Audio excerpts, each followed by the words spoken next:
I'm going to be talking about what I call the art of explanation. So this is a slightly different talk than some of the ones you'll be seeing the rest of the conference. So I'll be talking about, in particular, behavioral models as they relate to information security. So behavioral models are commonly seen in economics as well as psychology, looking at how people actually behave. And I think there are a lot of relevant aspects of it to security in general. So with that. So the traditional kind of phrase talking about financial markets is markets can stay irrational longer than you can stay solvent, which was said by John Maynard Keynes. Markets are ultimately reflections of like collective choice and beliefs and are often irrational. If you've ever read the book Manias, Panics, and Crashes, you'll kind of get what I mean. So even if you bet on the rational view, your losses might accumulate to the point where you can't actually afford the bet anymore. And a year later, for example, you'll be vindicated. There are tons of examples of this. I think there was one in the late 90s. It was long-term capital management dealing with the ruble. But in any case, my InfoSec version is you can stay irrational longer than you can stay uncompromised. So you as a defender do not think purely rationally. Therefore, even if you're currently uncompromised, it's likely that this irrational behavior will lead to your compromise soon enough. So what is behavioral economics? Traditional economics describes people as the perfect calculation machines, or what people call homo economicus. So they make rational decisions that constantly maximize their self-interest. Behavioral econ came out in approximately the 1970s to empirically measure and model how people behave. And it turns out we take a ton of mental shortcuts when we're making decisions and have a ton of biases. So for example, like everyone knows that rationally they should eat healthily for each meal to optimize fitness, but then things like, at least in the United States, like bacon, hamburgers, and so forth happen. So not everyone always optimizes their decision making. But this is also good from an evolutionary perspective. So like if a grizzly bear is running towards you, you aren't going to start calculating like the optimal zigzag path on which you'll run. You'll just go like, oh crap, and start running your butt off. So a lot of people in the industry kind of scoff at a lot of defenders who have this irrational thinking, but in reality, everybody has these biases, so it's a little unfair to do so. So cognitive biases are repeated deviations from rational judgment, largely based on subjective perceptions. So people are both bad at evaluating inputs for a decision as well as evaluating potential outcomes. So again, with diet as an example, someone may eat really healthily and then buy a bag of cookies for one night and think that they'll have just one every night as a small treat, but they're probably underestimating the amount of temptation they'll face and probably eat like the whole package in one night. So humans rely a lot on heuristics, which are simply put as like intuition, and that leads to these biases. So the most famous is probably Dunning-Kruger, and then things like confirmation bias, which social media has been known to exacerbate. Another one is short-termism, and then also illusion of control.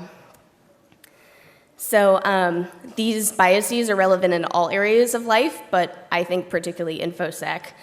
Some of the behaviors that seem to particularly irk people about the InfoSec industry the most are what a researcher named Dr. Raid in the US said, it's snake oil served over word salads, basically a bunch of stuff that doesn't work said in a very fancy way. So it's meant to describe the ridiculous claims made by products that probably perform better as a way in for attackers than as a way to stop them.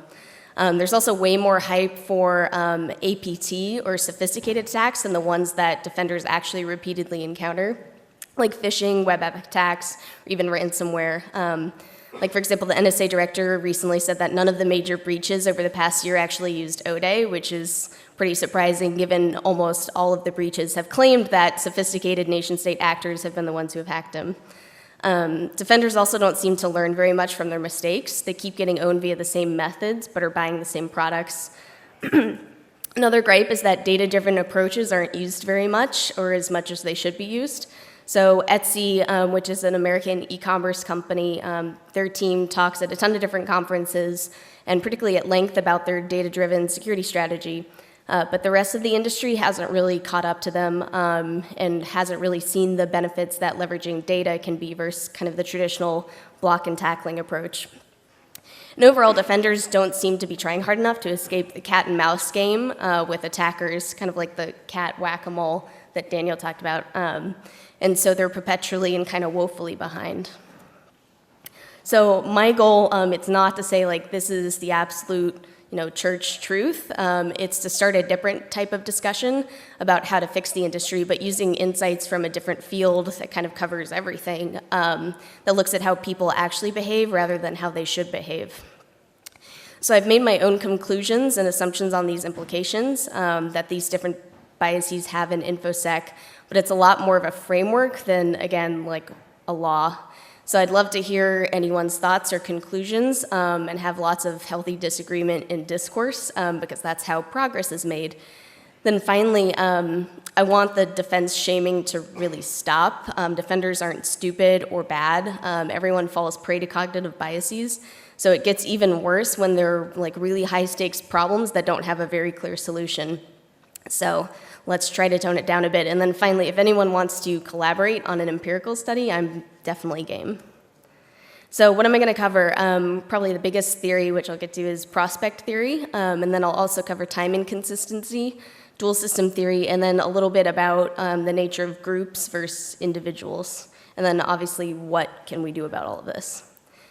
So prospect theory, it's kind of like, there's a term in the US, the OG theory, the original gangster theory, that launched the field of behavioral economics. It has a ton of implications, so I'll be focusing pretty heavily on it in this talk. So I wrote recently a long read blog post about it if you want to learn a little more in depth. But the main thesis is that people make decisions by evaluating potential gains and losses through the lens of probability, rather than looking at like a final objective outcome. So for example, if people have a 100% chance of receiving $3,000 or an 80% chance of receiving $4,000, and then a 20% chance of receiving nothing, they'll actually choose the first option because it's a certain win, even though the second option actually has a higher objective probability weighted outcome that's $200 more. But on the flip side, kind of like when you think about losses, if people have a 100% chance of losing $3,000 or 80% chance of losing $4,000 and a 20% chance of losing nothing, they'll actually choose the latter, which is different than before, because they'd rather have the chance of not losing everything. So people are at least pretty consistently inconsistent, depending on whether they're in the gain domain or the loss domain. So it's important to note that the gain or loss is actually relative to like a certain baseline people have, which is known as the reference point. And that's basically their idea of what the status quo is. So the four key components to the theory, first is that people set the reference point, to which I referred as their status quo, against which they measure potential outcomes. The second is loss aversion, so empirically losses hurt 2.25 times more than gains feel good. Third is nonlinear probability weighting, or the fact that people overweight small probabilities and underweight big probabilities. And the fourth is diminishing sensitivity. Basically, like the more that you lose money or the more that you gain money or gain whatever it is you're looking to do, you actually feel either a benefit or loss less and less. So offense for defense, these are my theories as to how this applies to InfoSec. So attackers, I would say, are in the gain domain, while defenders are in the loss domain. This means attackers will be risk averse, quick to update their baseline, and focus more on probability-weighted outcomes. And this is based on kind of empirical studies from other areas that aren't InfoSec specific.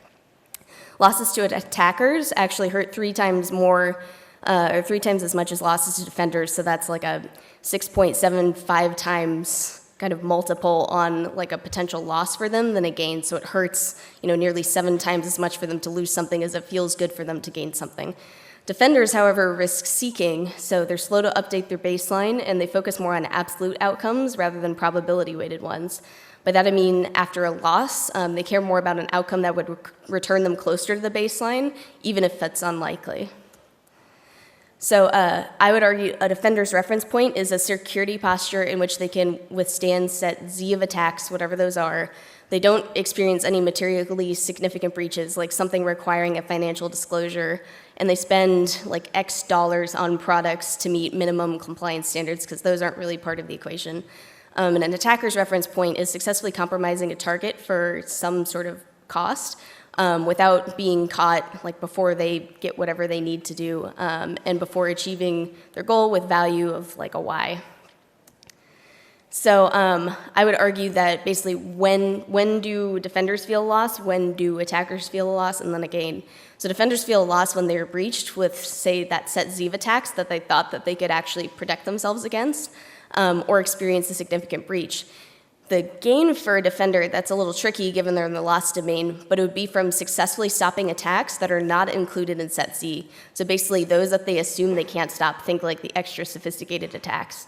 So, for example, an advanced remote code execution exploit involving a sandbox escape, kernel priv escalation, then a payload that disables endpoint protection products is probably something they can't think they can withstand. So attackers feel lost whenever they are caught before they reach their desired outcome, or when their cost, like X, is greater than their outcome of Y. And then they feel a gain if they spend less than they did before to reach that outcome, or have a greater outcome than what they had before. So, for example, you could perceive it as a difference between different attackers. So like a nation state versus someone that's kind of just blasting out a bunch of malware. So gain could include exploits that work across multiple platforms or malware that can be repackaged easily, since it's reducing the marginal cost of each attack, even if, say, only 3% of the attacks are actually successful. Like thinking about it that way, an exploit for a design flaw, architectural weaknesses, or logic-based vulnerabilities, it's usually cross-platform, it's reliable, versus something like memory corruption. It'll very likely take a lot longer to fix, so that all means that there's going to be a higher payoff for the attacker. So both sides overweight small probabilities, but it manifests in slightly different ways. In the defender's case, they overweight how much something like a memory-resident attack will impact their organization. Probably not much if it's a nation state. So in attackers' cases, they overweight how much something like EMET is adopted, or other security products are adopted, or even the difficulty in bypassing something. So they'll instead develop attacks with, say, like malicious Office macros that have a higher chance of success.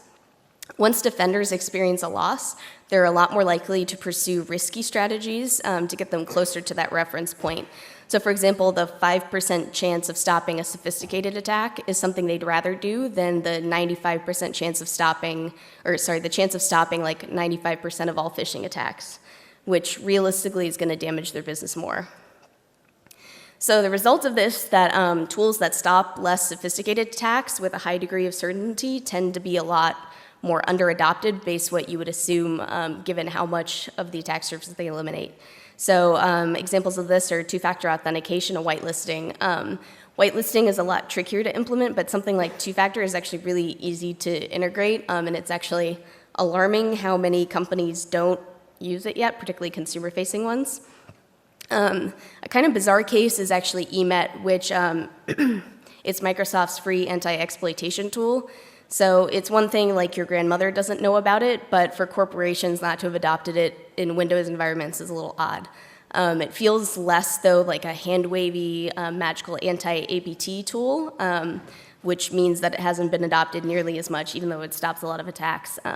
But what's kind of ironic is that when attackers saw EMET was coming out, they started adjusting their techniques, anticipating that it would be widely adopted. So that's kind of an example how attackers are more risk-averse while defenders are less so. Canaries are another tool that can help stop attacks from less sophisticated attackers up to even very sophisticated ones. And it's pretty straightforward as far as like a deception tool goes, but it doesn't get nearly the same level of hype as other ones. In contrast, all of the anti-APT stuff, for example, like FireEye, gets bought way more than it should, given the actual impact those attacks have on an organization, and also the success rates are a little dubious. So for example, stealing IP won't have a particularly tangible threat on a business, but a password dump of like all customers' credentials absolutely will. Threat intelligence is another thing I think plays into Clausewitz, kind of like the military strategist's passionate hatred for the enemy. So it's an emotional component that helps defenders make sense of an attack. And it actually makes sense because there's little chance defenders will go back to that baseline again, so they can at least get some sort of small victory. So the incentive problems, obviously, there are a few. It's really hard for defenders to actually know what their security posture is and have that situational awareness. There are no real industry benchmarks. It's actually hard to get enough data to have that level of situational awareness to know which attackers are actually successful and which attacks they're stopping.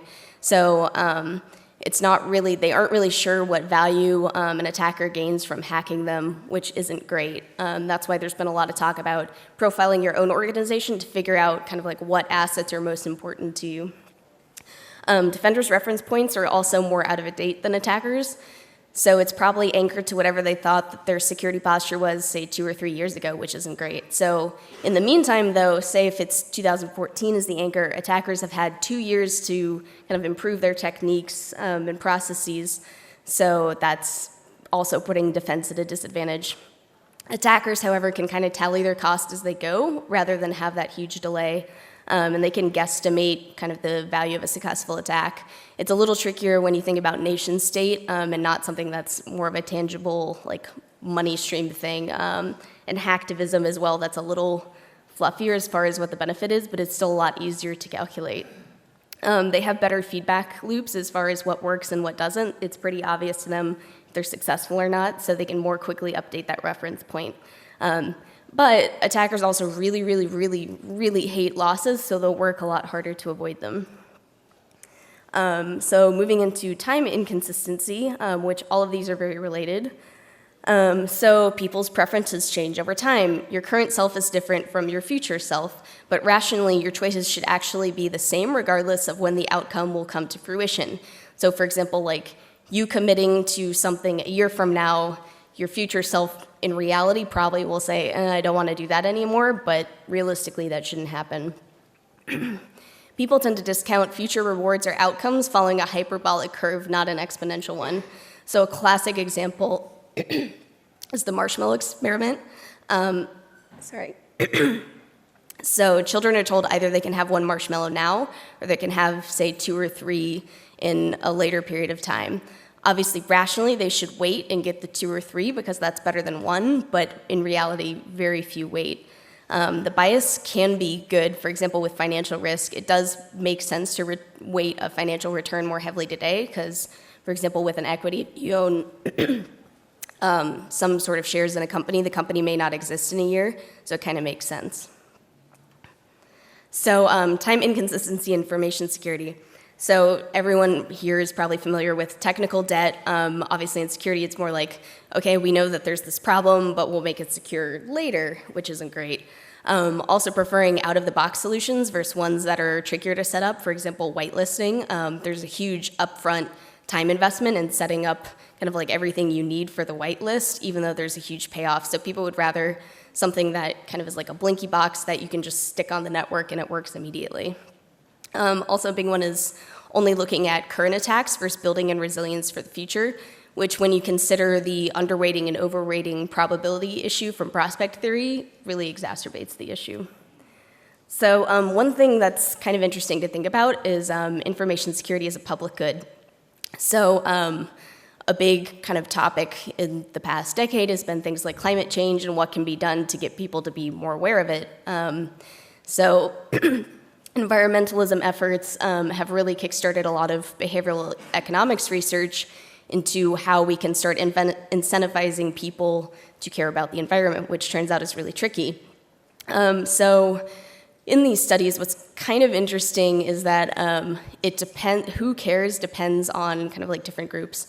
So for example, everyone hates having some sort of delayed, for example, improving water quality. Nobody wants to have to wait 5 years in order for it to actually be improved. They obviously want it now. That's a pretty easy thing to understand. But what's interesting is people don't actually penalize like a 6-year delay much more than a 2-year one. It's basically once they have that mental account of, okay, it's not immediate, they end up saying, well, it's not really as much worth our time. And then another weird one is that in the water quality example, people who visit lakes frequently were actually more impatient. They wanted some sort of immediate payoff for their future visits now. But Those who are involved in environmental organizations kind of intuitively cared more and were more patient, and also more willing to contribute to costs of cleaning up water.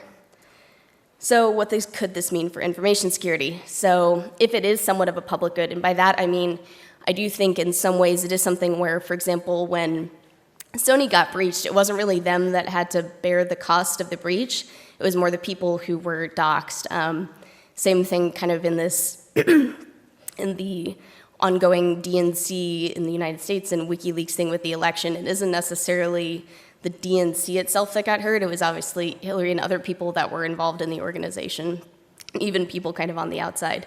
So I would argue InfoSec in that way, there is kind of a mismatch between who gets hacked and then who is actually affected by the hack.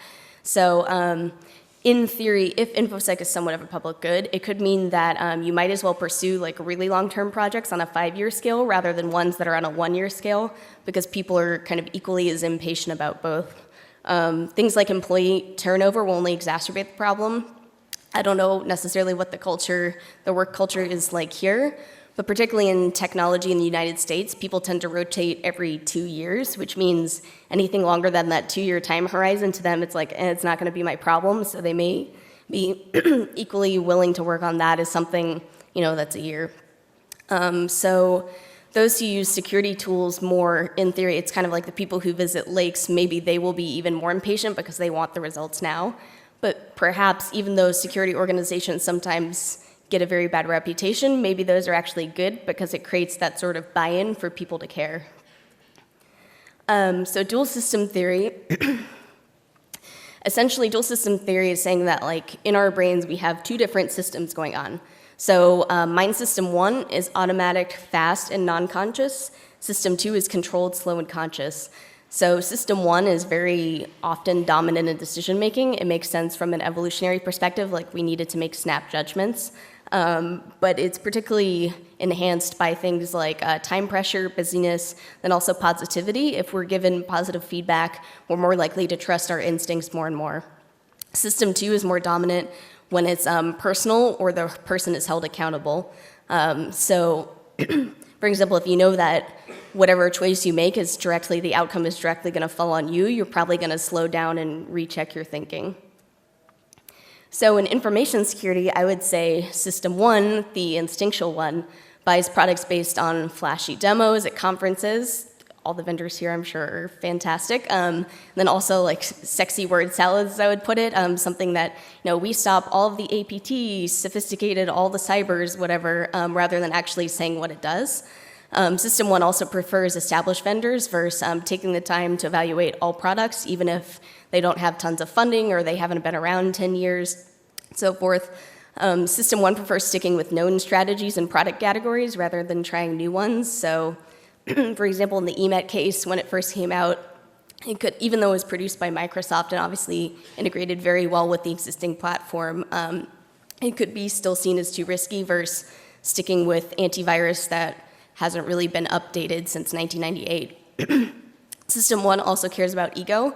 So a bunch of stuff recently, as I referred to the NSA director who said everybody attributes their attacks to sophisticated attackers because they don't want to be like, yeah, it was, in the United States, we would say it's someone probably from this area that is 14 years old, as Daniel referenced, or Trump's 400-pound hacker in the basement. Those aren't necessarily sophisticated attackers, so people don't want to admit it was just like one guy or something like that.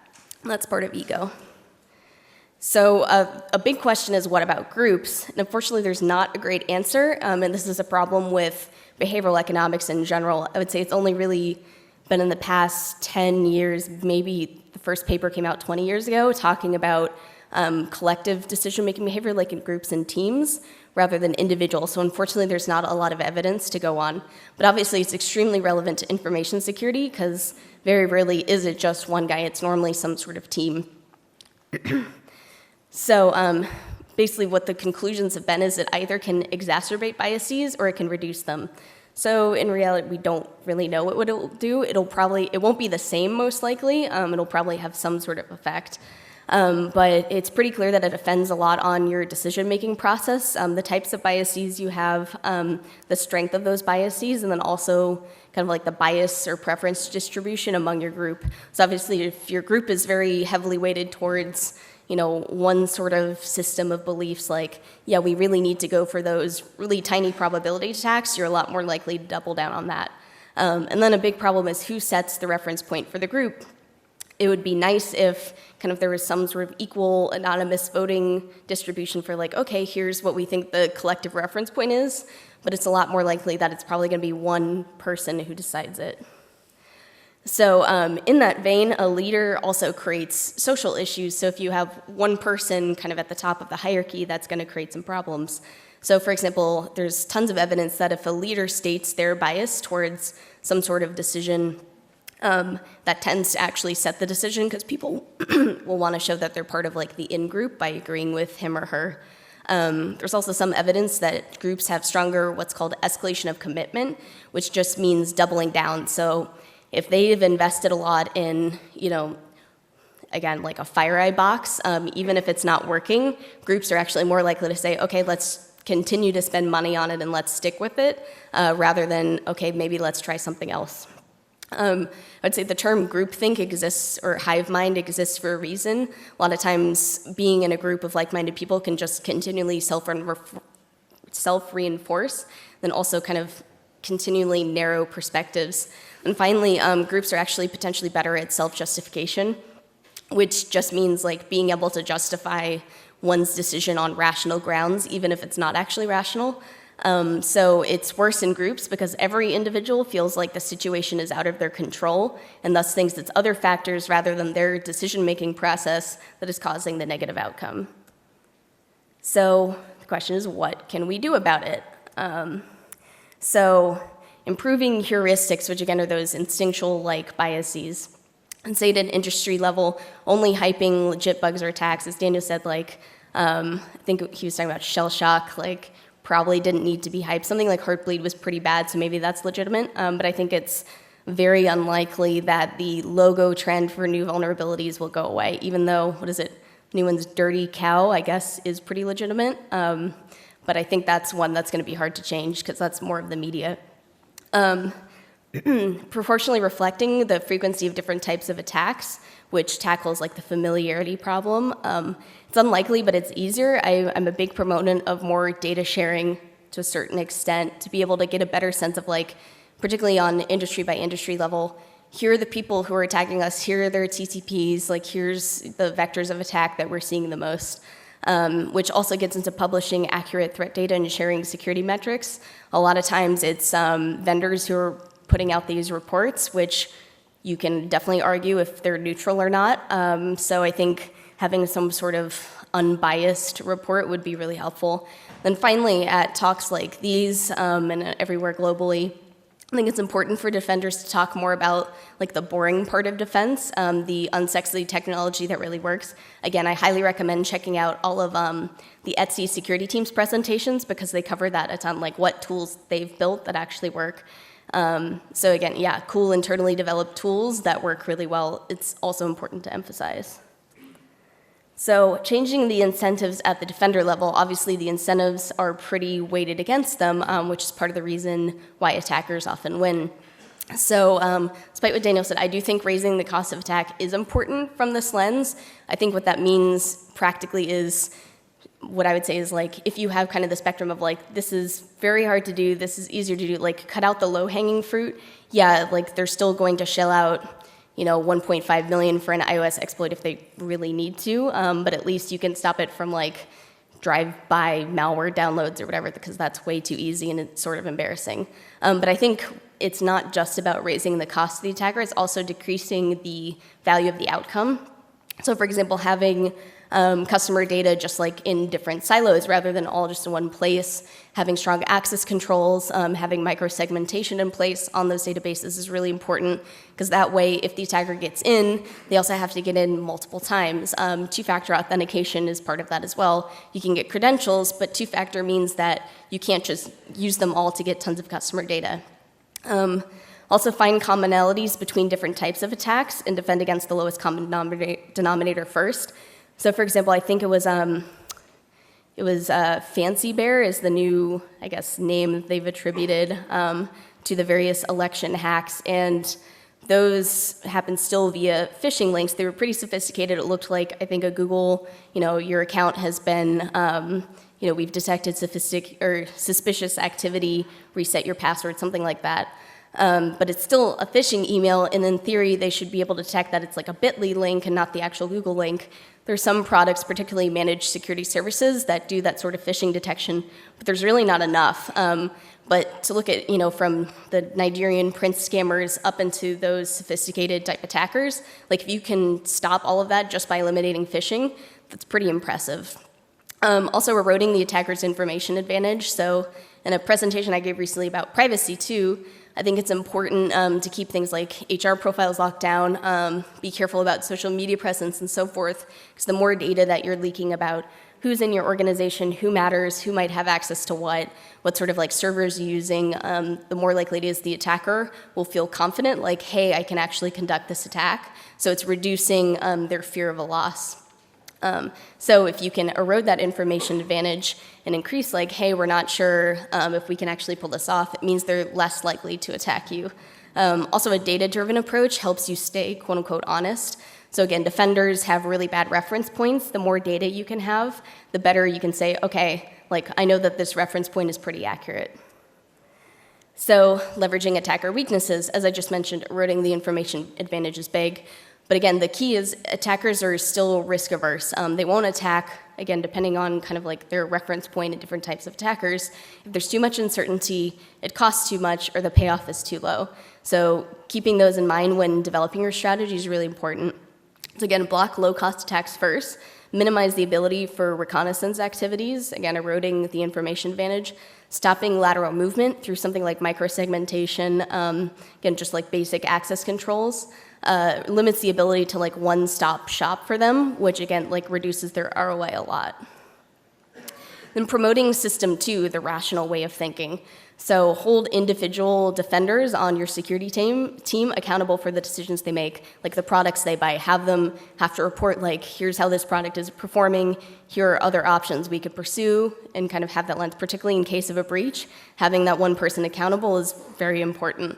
So don't just check boxes like for compliance. Don't settle for the status quo. Don't be a sheeple and just follow whatever the industry is doing. Think critically about for your organization, like how can you make sure everybody in the team has a stake in making sure it's secure. Then also leverage what's called the IKEA effect. It's actually that people value things that they've put labor into, like building your own chair, you'll actually value more than a chair you've just bought. So that would imply building internal tooling, making sure that people on your team do more customization to your products. That way they feel like they really own it and then value it more. Then some other ideas, which I think are potentially farther off. So research has shown that thinking about each side's decision tree, like the defender's decision tree and the attacker's decision tree, actually helps slow down thinking and start thinking more rationally. Because a lot of times you can assume that the other side is acting in a completely different way than you might think. It's actually funny, people tend to assume the other side is irrational even though they're irrational. It's very weird. So also the more people identify with certain cause, for example, the environmentalism to which I referred earlier, the more that they'll be willing to put in the time and effort and money into solutions that actually improve it. So I think more conferences, more organizations could actually be a good thing. Then finally, we need to try to shift more of the burden onto the actual decision maker, again, the companies, rather than having end users or other people involved with the organization bearing the cost of it. I have more thoughts on that, but that would take way too long, so I'll spare you guys. So in conclusion, my big pet peeve is everybody talks about kind of like game theory 101, everybody's a rational actor acting like a computer. That's not how people actually behave. There are flawed, irrational people on both sides, so we need to be analyzing it with that lens. Understand your own biases. Maybe there are attackers in the room, so maybe understand some of your own biases in that light too. And be vigilant in recognizing and countering them using some of the strategies I proposed. Let's also not call defenders stupid. Let's walk them through how their decision-making can be improved and understand the perspectives they have. And as far as further research, one of it is just, again, at the kind of higher level behavioral economics level, there needs to be way more research done on group versus individual decision making. That's not something we can really help. I think mapping out differences in attacker motivations might help us recognize when these biases might be amplified or reduced. For example, in cases of insider threat, those that have some sort of ideological motivation are more likely to have kind of like a risk weighting function essentially approaching zero, like they don't really care what risks they encounter because they're fighting for a cause, which is interesting to analyze. And then I'd love to work with people on trying to set up some sort of empirical studies, looking at defenders and how they actually behave, rather than just talking about theories. So if you have any questions, I'll be in the speaker's corner. Otherwise, it's my email, Twitter, and then if you want further reading, here's my blog post. So thank you.